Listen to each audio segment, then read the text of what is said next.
Okay, guys, welcome to the show. I'm excited about today's episode. Today, I'm going to sit down with Joe and Dennis, the founders of Initial Ascent. And so me and Joe and Dennis got a chance to meet at the Western Hunting Expo.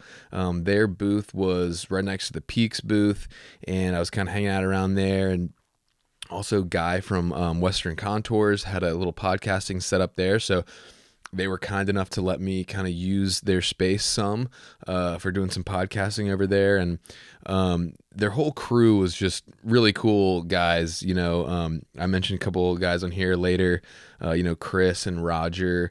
And so anyway, I got a chance to meet Dennis and Joe out there. We connected. We did a little podcast thing, if you heard the Expo episode, but we kind of wanted to sit down and have a longer conversation about how they met, how Initial Ascent started. And also, to be honest, I'd seen Initial Ascent. I'd heard good things, but wasn't really, that interested. I kind of had some different packs I've been trying or whatever. But this guy who was working at the booth, Chris, he was like, "Hey man, have you ever tried one of our pack frames?" And I was like, "Nah, I haven't." And if you've ever seen it, it's very unique. It's like this, I'm not sure what it is. I think it's carbon fiber and some other stuff, some different materials, but very unique design. And so he threw the thing on me, and I've mentioned it before, but he was kind of like, "So, how much weight do you think that is in there?" And I said, "I think it's about 30, 35 pounds. And they told me it was 65 pounds. And I was just blown away by how well this thing carried the weight. And so that's when I was like, okay, this is legit. This is pretty cool. And their packs, their actual bags are also really well designed. And anyway, I just kind of connected with Joe and Dennis. They're believers. They met in church. Really good guys, just hard workers, nice guys, salt of the earth. And so yeah, they're actually also gonna send me one of their packs to try out. And my plan is, Lord willing, I get it in time, I'm gonna try it out on this bear hunt I'm going on with Lampers and Mark Livesey and Brad Hunt from Gritty. So you may see me rocking that in the film at some point. I'm going to talk about it, do a little review video later in the near future.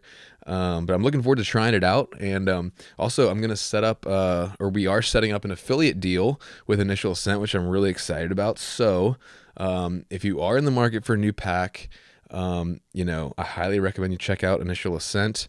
They're made in America, very innovative design, and I'm going to go ahead and say probably the best weight carrying backpack or frame anyway, that I've tried. And when I was at the expo, I tried almost all different companies' frames, and I'm going to do a more in-depth review after this bear hunt. But I definitely recommend checking out. And also, once you have the frame, you can swap it out with all the different size bags and stuff. So the code for that is going to be Quest. So you're going to use the discount code Quest. And when you do, you're going to be getting a solid, awesome pack. You're going to support an awesome American-made company. And you're also going to be supporting the show directly when you do that. So really excited about this opportunity to work more with Initial Ascent. And again, I couldn't be happier supporting them, because they're just great guys, and it's a really awesome product. I'm not just saying it, guys. It's an amazing and innovative product, and some great guys. So use that code at Initial Ascent Quest and save some money. Get some awesome gear, and you're going to help out the Hunter's Quest podcast. So anyway, enjoy this show, guys. Please, if you also like what's going on, leave me a rating and a review, subscribe to the YouTube channel, and I really appreciate your support. So we will see you on the next one, and I will definitely let you know how this pack does on the bear hunt. So thanks, guys, and we'll see you on the next one.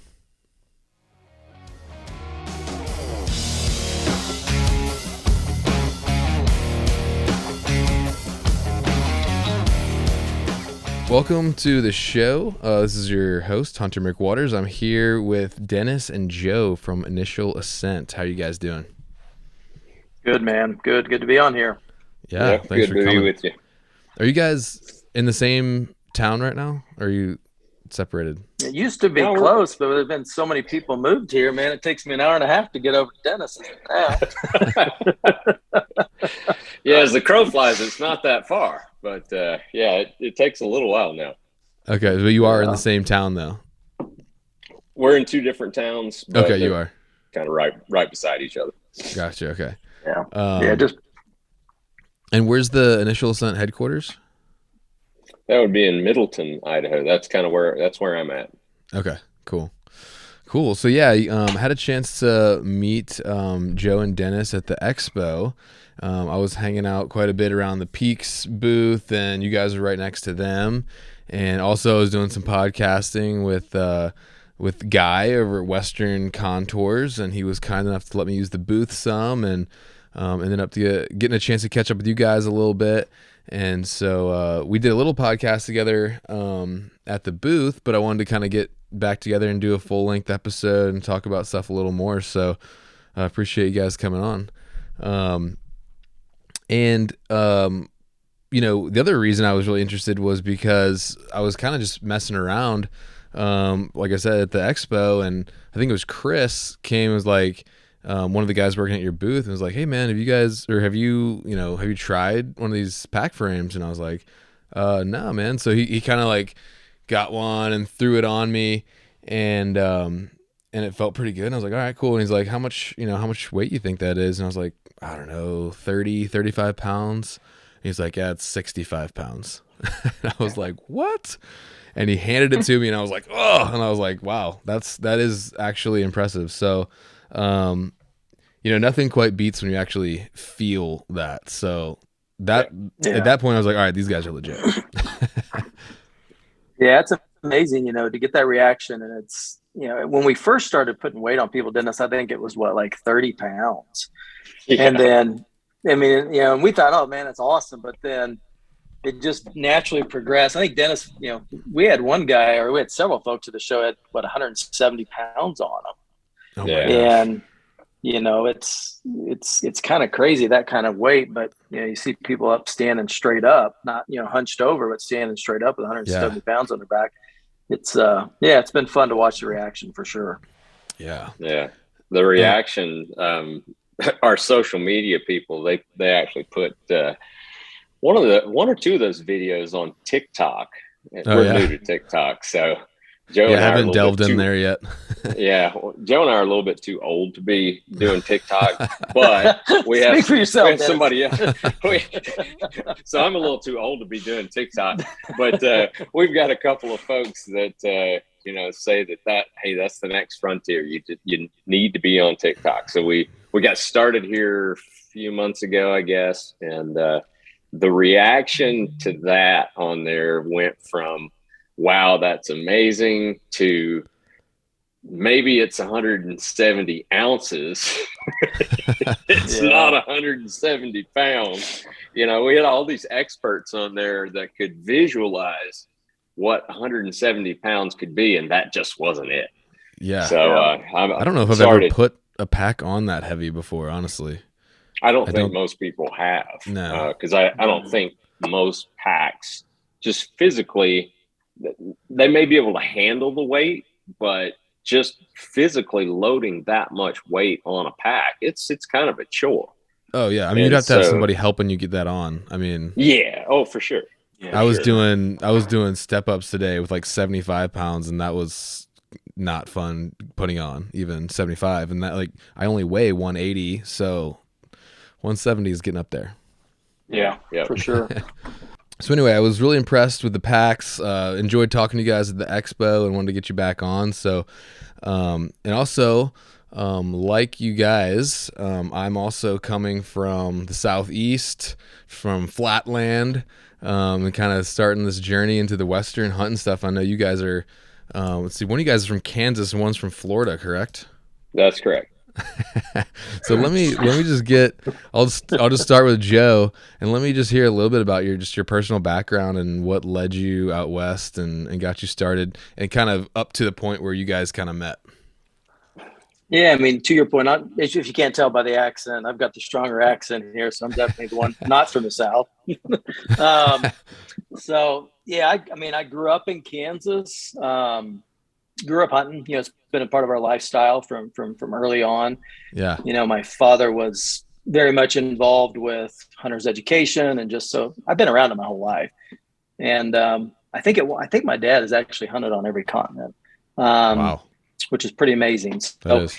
anyways, you know, it's been a part of my life. And then, but I didn't really hunt a lot of big game growing up.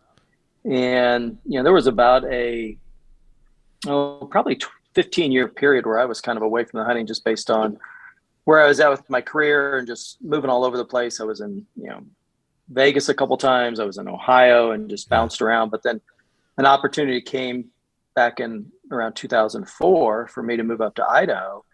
And I knew it was a place because I'd visited Idaho before and knew it was a place that I would like to get back to because I do love the outdoors. So I moved up here then, and really I just kind of fell in love with the backpacking scene, even more so than the hunting. Just because I'd never been around just, you know, at your beck and call to be able to go out. It's like, you know, if we wanted to go hike the mountains tonight, we could. Yeah. You know, that was so foreign coming from Kansas. It was a 10-hour drive over to Colorado. So I just jumped into it and didn't know what I was jumping into, but learned very quickly on the importance of gear. And we've got some really funny stories of my first backpacking trip. But, you know, I started to enjoy that side of it. And over time, you know, started to get into the hunting side of it as well. Yeah. Or getting back into it, I should say, because hunting out in Kansas, whitetail versus hunting muleys in the mountains, it's two totally different experiences, both fantastic experiences, just different and require different gear and so forth. So, started getting back into that. And then kind of while this was going on, Dennis and I actually went to the same church, and I was a greeter at church, and I used to greet Dennis and his family every week, but you know, we didn't talk more than that. And I think it was, you know, there was a football practice for our boy. So Dennis's son Trey and my son Ty played flag football together, and this is going back because they're both, Ty's getting ready to graduate. Trey already has. And so I just literally went up to Dennis and we started having a conversation. You know, he recognized me and we talked, and that led to, you know, just week after week at practice and football games. And next thing you know, we ended up talking about more and more about hunting. And then we ended up being in a small group together with a bunch of other men. And yeah, and so from there we ended up hunting together, and next thing you know, we're swapping stories on backpacking, on packs, and what we like and what we don't like, and have you tried this one, have you tried that one, what did you like about this one? And you know, from there it kind of transitioned, you know, to us kind of making a decision is, hey, we feel like we could do something potentially. We feel like after going to the expo year after year after year, we kind of were like, hey, you know what, maybe there's something here. So I don't know if you want to get into all that now, but you know, that was kind of getting us up to a point of feeling like, hey, there's an opportunity where we could maybe do something better. And then we kind of started down that journey, that started probably around 2015, Dennis, if I remember right. Yep. Yeah, for sure. I definitely want to hear about that. Before we get there, let me just get a little bit of Dennis's backstory as well, leading up to that kind of time frame. Yeah. So I grew up in Northwest Florida, and I grew up kind of as a big fan of where the red fern grows, and I grew up coon hunting and trapping, and you know, we had some paper company land behind us that a group of my dad and some of his friends leased some ground back there, and so it was just a playground for me. And lived on a dirt road back there, and every day was just hunting or fishing. And some days both. I mean, in Florida, you can kind of do that.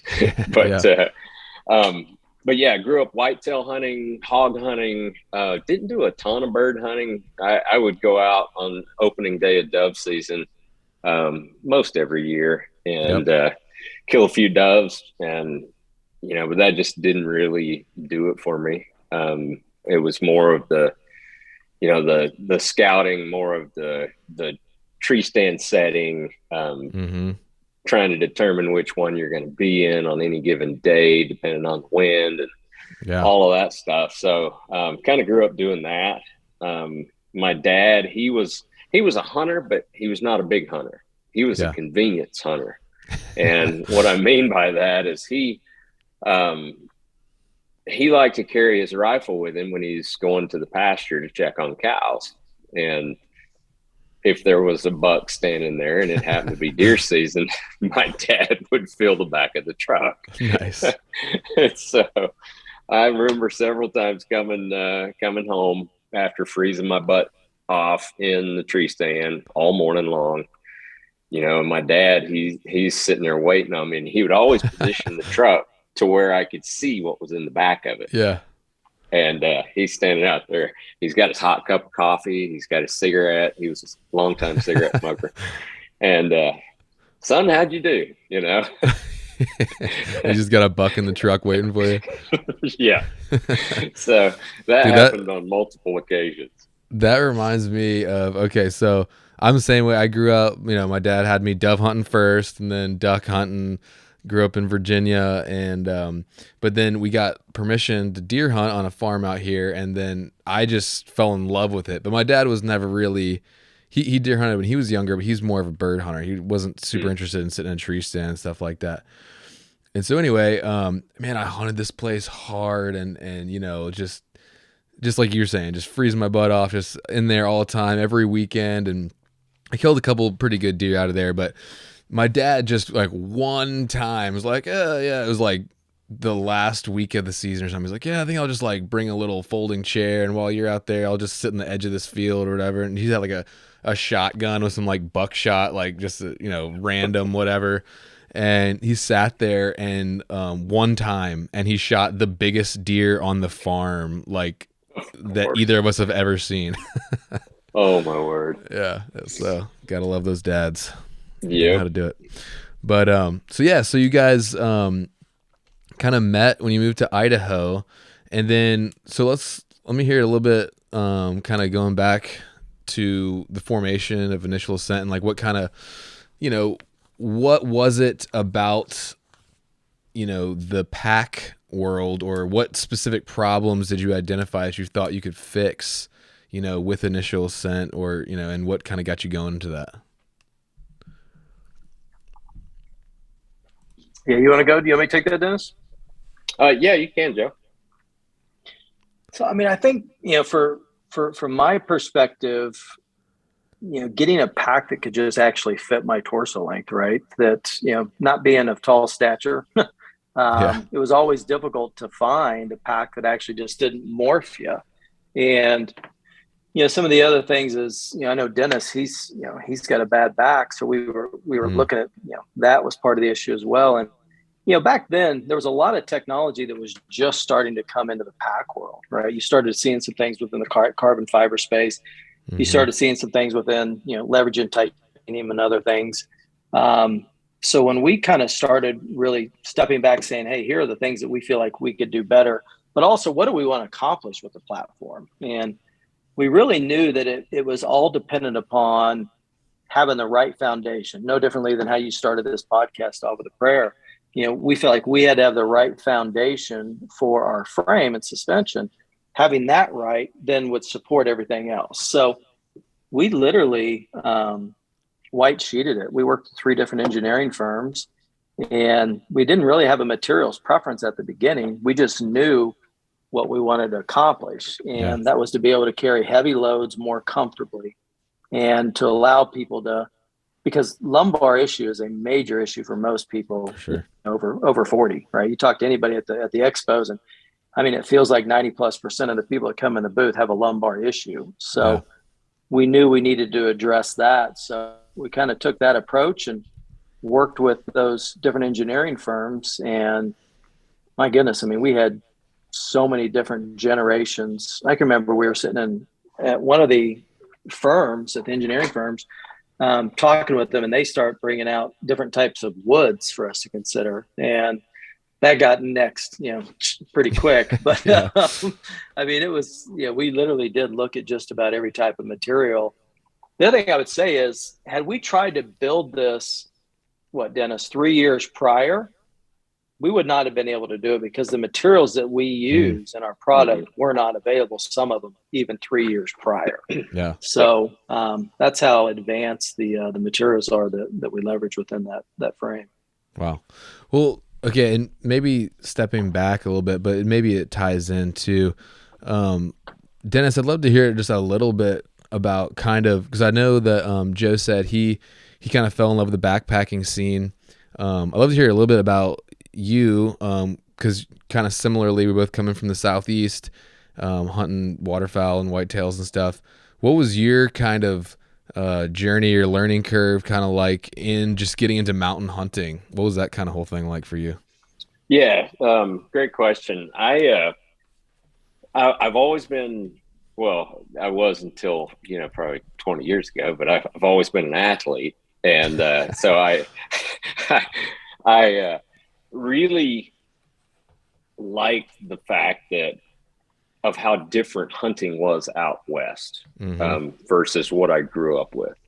I mean, just stark difference. I'm so aware of that, man. Like when I found Western hunting, it's like a new world.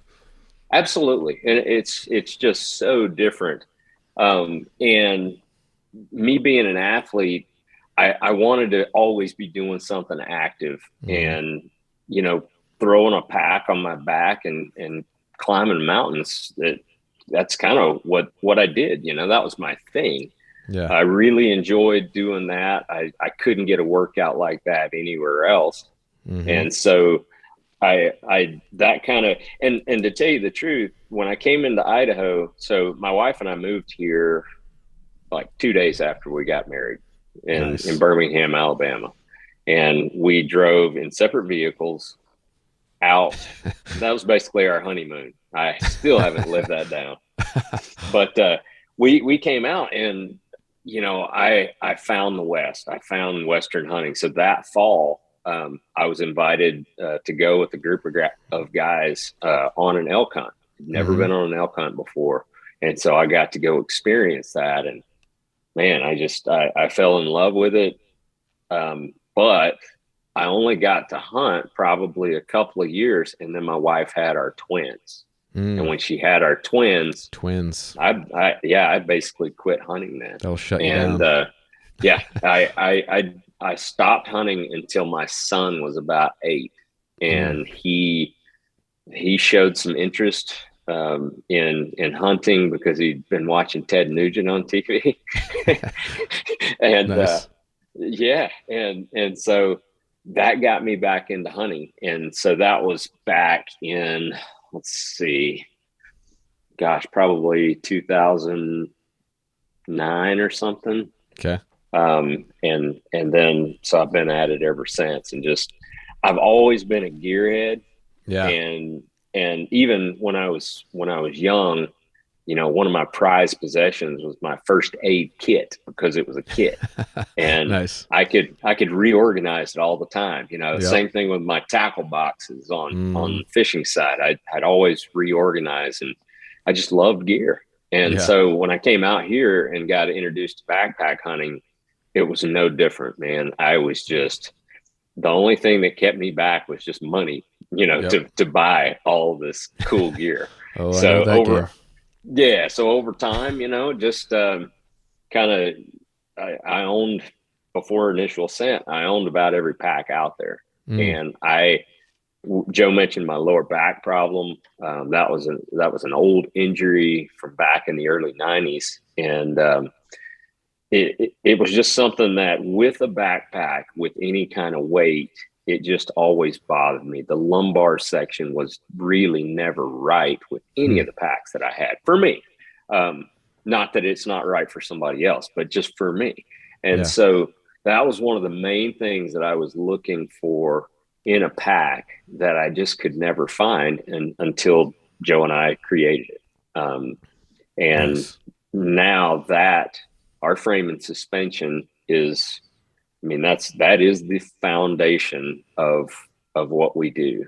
And Yeah. Everybody makes, bags are a lot of the designs on the bags are the same. You've got this pocket here and this pocket there and this zipper here. That you can go from one extreme to the other, obviously, with, a more minimalist setup to a pocket system that you can lose stuff. And we feel like we're somewhere right in between, kind of a nice happy medium. So, but everybody makes a bag, and there are a lot of similarities, but frame and suspension is what sets us apart.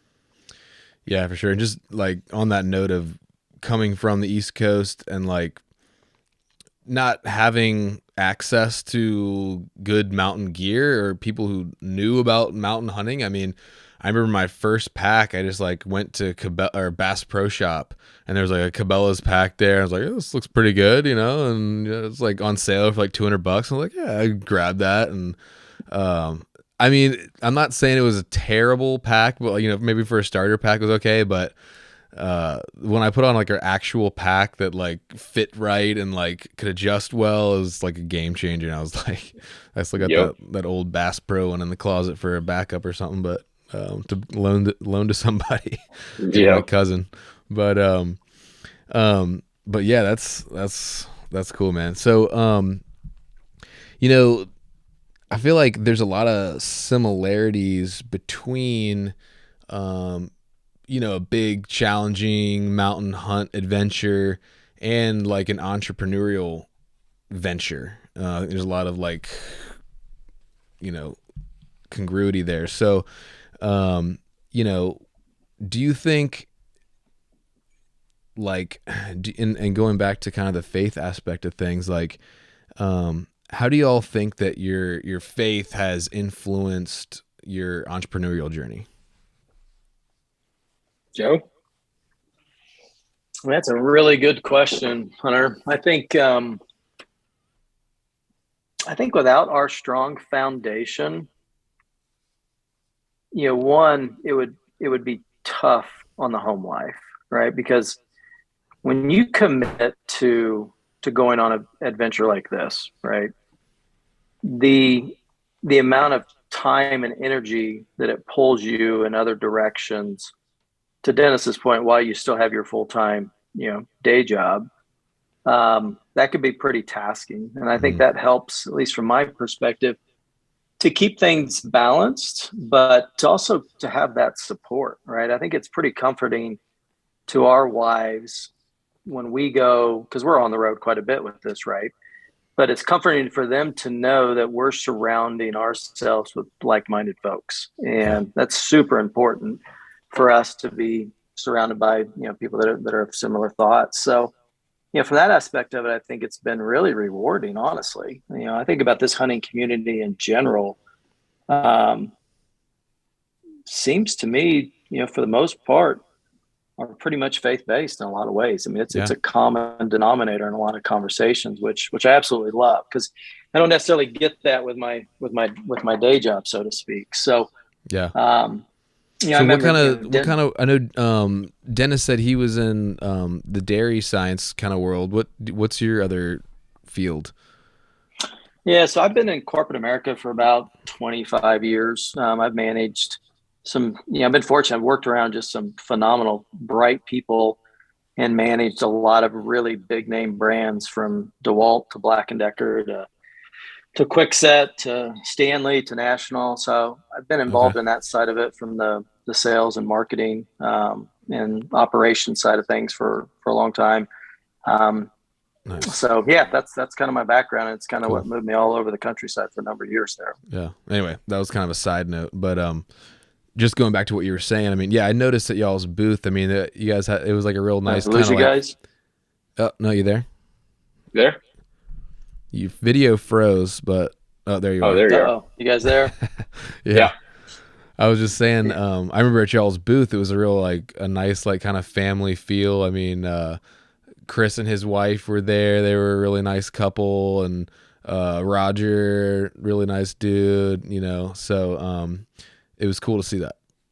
Yeah, no, it is. It's pretty special for us to have that opportunity. And, Yeah, I think it's exciting for, the people you specifically mentioned, their spouses, to be able to see what their husbands are excited about, right? Yeah. And to be a part of that, and that's pretty special.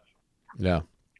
Yep. So along the same lines, and I'll point this one to Dennis, like, and I think this could go for entrepreneurship or for hunting or both, but what do you think that hunting and or this entrepreneurial adventure has taught you about God? Ooh, that is a great question. And I'll just real quick, I'll go back to something Joe was talking about with the foundation. We created a foundation with our frame for our backpack, but we know that first and foremost, we have to have a strong foundation in our faith with our Creator. And everything that we do is to glorify Him. And nice. I feel like that we've been called into this business to not only make great backpacks, but in making great backpacks, changing people's lives. I mean, touching people's lives on different levels. And Joe and I both had the honor and have been blessed to see that firsthand, how we've, whether it's something we said or something we did, how it's affected other people. And just basically treating people like they should be treated, right? I mean, we treat them like we feel Jesus would treat people. And I think that's just the way we live our lives, and it just translates over into business. And I think it's a great opportunity for us, to be able to be a witness, Absolutely, for Christ and for everything He's done for us. So anyway, so back to your question, as far as hunting and entrepreneurial, I've kind of answered a little bit of that, but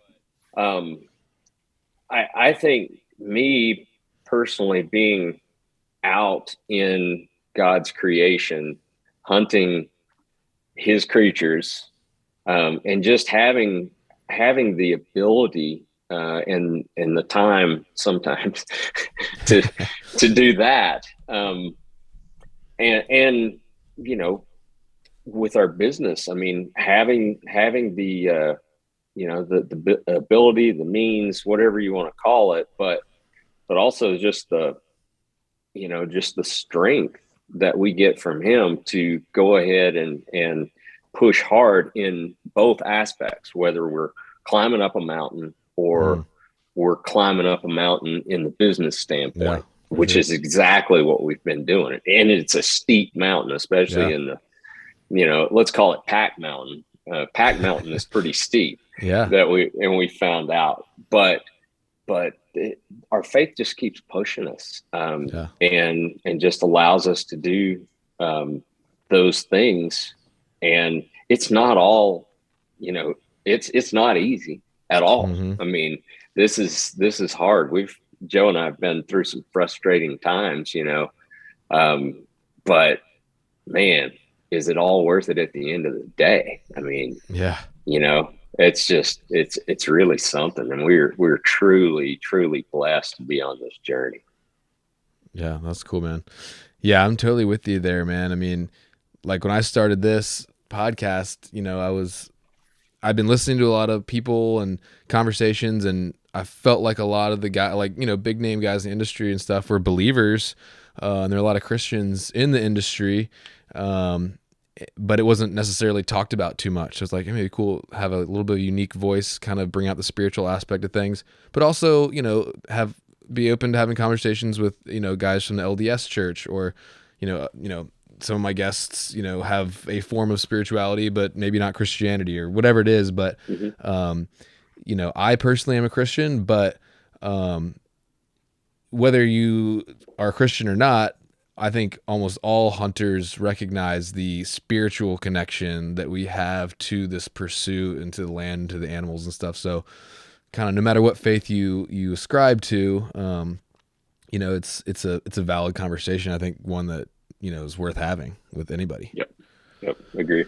And so, I really, I feel like, the fact that I have these conversations has really, I feel like the Lord's blessed what I'm doing. I think I've seen like some really good growth this first year, and I think same with you guys. And it just makes me think of, Proverbs 16:3. I was looking it up when you were talking, but commit your work to the Lord, and well, this is a New Life Translation. I don't want to read that one. Commit to the Lord whatever you do, and he will establish your plans. So yeah. You think you guys have seen the Lord's hand on Initial Ascent's growth? No, I think the Lord, I mean, I can't tell you how many times Dennis and I have just, had to pinch ourselves, because it's shocking to sit back and see where we're at. We know we couldn't have done this, without the Lord's hand in it, right? And at the same time, firmly believe that the Lord hasn't given us more than we can handle. He's only going to give us what we can, and we're comfortable with that. At times it feels like he's, we question, okay, is this really, can we handle all this? But, I mean, we figured out how to work through it, and, we, no differently than how you started this off with a prayer. I would say probably 75% of the time Dennis and I get together over the years, that was kind of how we kick things off as well. And it just, it's hard not to come in with a clear mindset, after praying, you know what I mean? Yeah. So yeah. For sure. Another thing too, I mean, like you're saying, coming in with a clear mindset, sometimes I get to thinking like, I don't have enough to really be saying in this space. I wasn't born out west. I haven't been elk hunting since I was 6 years old. Like, all this stuff I have learned a lot in the last couple of years. And so a lot of times you can kind of get down on yourself like that. But what I really try to do is just look at it as an asset. Like, okay, like I said, I wasn't born with a elk bugle tube in my mouth, but like, I can come into this with a fresh set of eyes. I can help guys that are coming from my position and coming out west and learning. And so something to be said about coming into a space with a fresh set of eyes. And I wonder if that might have been part of y'all's story too, kind of, because your pack frame design is so kind of, I don't know, revolutionary might be somewhat strong, but maybe not. It's just innovative design. Do you think that coming kind of at this from almost sort of an outsider's perspective and kind of hitting it from a new angle was an asset to the whole process? Yeah, I mean, I think no question it was, because really you don't have any guardrails established, right? It's just an open blank sheet. And that's really where we started, was with a blank sheet. We did not have a preference of materials. And so, I think it's funny, because we have a lot of people that, when we talk to them, they expect us, we have an engineering background, right? Or a design background and our product marketing, so that's not our background. Our background is we're Joe and Dennis. We're hunters. We love the outdoor. We knew what we liked. And then what we did though, is we tested the heck out of it. Yeah. And I think we launched with 14 generations before we actually launched that. And, product development is an intense process. I don't think people realize what it takes to get a product to market. Yeah, it is. I mean, there's no question. There's so much that goes into it. And that's another blessing that I would say through this whole thing for Dennis and I, is just the amount of stuff that we've learned, right? Yeah. You sit back and you look from 3.5, 4 years ago, just all of the new things, our own personal challenges that we've had to face into. And I mean, the list is lengthy of things that, had to kind of look in the mirror and say, okay, I'd rather, approach it this way or that way. And, we've been blessed to be able to work through those kind of challenges. Yeah. So, diving a little bit deeper into the frame itself and even the bags too. What makes y'all's product different? Like how is it able to, hold these loads so well and so comfortably? What's different about it?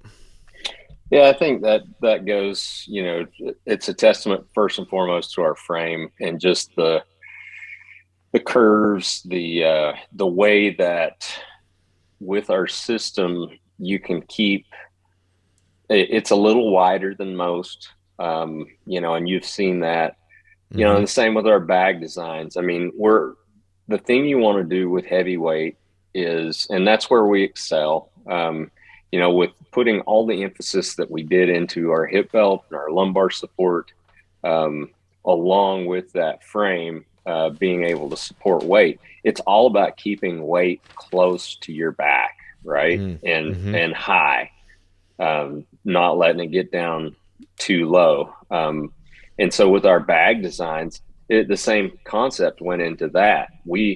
Most backpacks that I had owned, were more, they were round in shape. So, they were, so you had, tubular. So if you had, maybe a foot and a half, to the edge of that bag off your back. Well, that's putting weight further out there. And just from a physics standpoint, that moment arm is what we call it, is longer. And so if you have the same amount of weight with that moment arm being longer versus shorter, you're doing more work. Right. And so we wanted to do less work, be more energy efficient. So we made our system a little wider, a little more narrow or shallower. Gotcha. And so then, like you're saying, like, for example, like I also have a Stone Sky Guide 7900, and it's almost like when you pack that thing, it's almost like a sausage. Like it's very, like you said, tubular. And I was noticing, I don't have one of y'all's packs yet, but I was noticing on one of Brian's videos I was working on editing, it's almost got that more kind of like traditional, like if you think of like a kindergartner going to school with a big huge backpack on, it's like that more like U-shaped kind of wider design. Is that what you're kind of talking about? Yeah, it's a little bit more rectangular. Yeah. If you want to put it in those terms, but you're exactly right. I mean, it's wider, so you have more surface area against your back. And you can lay more meat, and then makes sense. And then you take our frame and the way that it's designed with those upper limbs, and we designed that for a rifle sling, those notches up there on top of the upper limb. Yeah, that's a cool little feature. Yeah, but then one of our good friends, Dave Baronio, he's a guide there in Utah, and he hauls multiple animals off the mountain every year. And he came up with putting quarters on these upper limbs of the frame. And you talk about, and you talk about getting weight close to your center of gravity. You can't, with any other pack system, get that weight any closer than we can with ours. Because we hang them on the sides, and so those quarters actually come down, and the whole thing is balanced right with your midline. Nice. So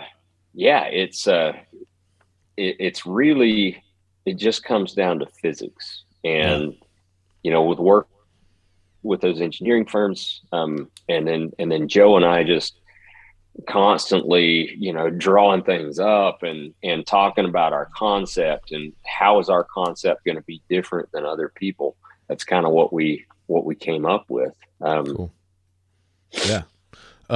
So what are some, again, for me coming from the East Coast, it took me a while to figure out like how a pack should fit and how to I didn't even know that was a thing. I thought it was like, oh, it's a backpack, you just put it on and it's on your back. It's like 80% of the people. Yeah. Seriously. But like it's a whole thing. So that was a learning process for me. But I guess my question would be, what are some of the most important, without being there to actually fit the pack to someone, what are some of the most important things or the biggest mistakes you see guys making when they throw on a pack and trying to get it fit? Yeah, I mean, I would, as I think about just my own personal experiences, kind of going through and learning how to fit a pack properly. I think most people early on, and Hunter, you even talked about it, right? You've got your Bass Pro. I had my Cabela's, so probably the exact same pack. Well, I got it at Bass Pro, but it was a Cabela's pack, so it probably is the same one. Yeah, so I mean, it was, that hip belt was a one size fits all. Well, that's not realistic, right? Yeah. And so, I think there's some fundamentals where people tend to maybe go easy on, from a cost perspective, they focus on something that's cheap. But when you come out west, you realize you really do need something that's able and designed to carry heavy loads. So I think first and foremost, just getting into the right selection of packs would be step one, where I see a lot of people make mistakes, depending on what the application is. Hey, if you're hunting in a tree stand all day long, which is fantastic fun, you may not need that exact, that type of setup for that. For sure. Right. But if you're packing in and you're carrying heavy loads, you need something that's going to be able to support you and to support the weight of the load. So the other thing that we really talk a lot about is getting the torso length right, because if you don't, you're going to carry most likely a lot of that weight up on your shoulders. And that's going to cause a tremendous amount of muscle fatigue. It's going to probably cause, what we grew up, playing sports, worm burners down the back, between your shoulder blades. And, one of the things Brian talks about is that, our pack allows him to recover quicker because he is not, he doesn't have that muscle fatigue. He has some areas between his back where he has some issues. And he says, our pack allows him to recover faster. So getting a pack to fit, and we actually spent some time and developed a pack fitting video, right? Because you want to get in a proper stance. There's a certain process that you go through to make sure that you've got it set in the right spot before you start tightening everything down. But you'll see people, they'll just grab a pack and they'll just throw it on and they'll just start ripping this, that, the other. And next thing you know, they've got, a guy that's, 6'6", it's got a pack on him made for somebody that's, 5'2". And the math doesn't work. So for sure. Yeah. And one thing we like to do, Hunter, real quick is when folks come into our booth or folks come into our tent at an archery event or something like that, we say, look, we know you've probably tried on dozens of packs, but let us show you how we'd like you to put ours on. And so then we take them through step by step. It doesn't matter if they're, a kid or somebody that's never hunted, or a crafty veteran that's hunted for forever. So we like to take them through those steps that Joe was talking about to make sure they do it properly. And because first impression is the first impression, right? Yeah. And we got to get that right. And so we want to kind of be in charge of that. So for sure. So you mentioned something, worm burners. Never heard that before, but okay. Let me just tell you, selfishly, I have to ask you this. I get this like pain and fatigue, right? Like here. Yep. Right next to my spine. And it's usually on this side, but sometimes it goes on the other side too. But what do you think that's from? I can never figure that out. Yes. I mean, at least growing up in Kansas, maybe a little bit different in the South. That's what we traditionally would call a worm burner, right in that area there. And typically that has to do with the weight on your shoulders, or it could be with your neck. If you've got too much pressure up there on your neck. That was one of the areas for me specifically. I've got a herniated disc between C5 and C6. So I have a tendency to get that up top there. And that was one of the things as we designed it. We want to get 80% of the weight on your hips, right? When we go through the pack fitting process, one of the things that we also do is we make sure that when we're fitting somebody that they have weight in the pack. We want a minimum of 30 pounds. That way we can really kind of set that up to make sure it's not on their shoulders, because if you're carrying the majority of your weight on your shoulders, there's a high likelihood you will start to get that pain where you're describing it.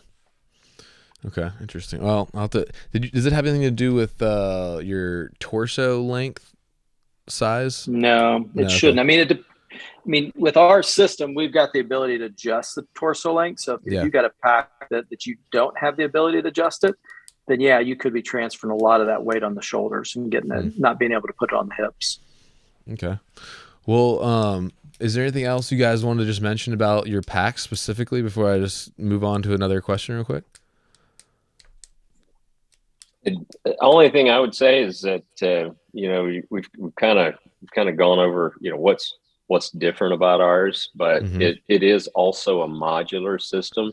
So you can do 4 different configurations, whether you're in day pack mode, 2K, 4K, and 6K, all on the same frame and suspension. So those bags transition off of there and on there in seconds.